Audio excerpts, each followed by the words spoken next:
ജീവിതത്തിൻ്റെ യാഥാർത്ഥ്യങ്ങളിലേക്ക് ഒന്ന് കണ്ണോടിക്കുമ്പോൾ ഒട്ടേറെ അനുഭവങ്ങൾ നമ്മളെ ചിന്തിപ്പിച്ചേക്കാം. ചിലത് നമ്മളെ ആശ്ചര്യപ്പെടുത്തുകയും മറ്റു ചിലത് നമ്മളെ അത്ഭുതപ്പെടുത്തുകയും ചെയ്തേക്കാം. പരിശുദ്ധ സക്രാരിയുടെ മുൻപിൽ ദൈവതൃക്കരങ്ങളിൽ തങ്ങളുടെ കരങ്ങളും ചേർത്ത് വെച്ച് പവിത്രമായ ദാമ്പത്യ ജീവിതത്തിലേക്ക് ഇവർ നടന്നടത്തപ്പോൾ ദൈവം ഇവരിൽ നിന്ന് ഒത്തിരിയേറെ ത്യാഗങ്ങളും സഹനങ്ങളും പ്രതീക്ഷിച്ചിരിക്കാം. നമുക്ക് ഇവരെ ഒന്ന് പരിചയപ്പെടാം. തൃശ്ശൂർ അതിരൂപതയുടെ കീഴിലുള്ള Jyothi engineering college principal doctor Jilson തോമസും ശിശുരോഗ വിദഗ്ധയായ ഡോക്ടർ സുമ ജിൽസണും.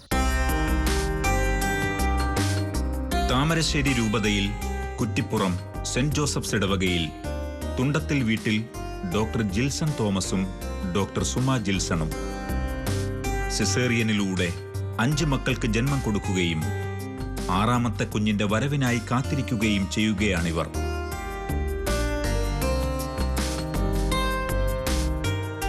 ലോകത്തിന്റെ ദൃഷ്ടിയിൽ ഭൗതികമായ ജീവിത സാഹചര്യങ്ങൾ ഏറെയുണ്ടെങ്കിലും അതിനൊന്നും വില കൽപ്പിക്കാതെ ദൈവസന്നിധിയിലെ സമ്പന്നത ലക്ഷ്യമാക്കി ജീവിതത്തിലേക്ക് കടന്നുവന്ന കുരിശുകളെ വിശുദ്ധീകരണത്തിന്റെ ഊന്നുവടിയാക്കി യാത്ര ചെയ്യുന്നവർ.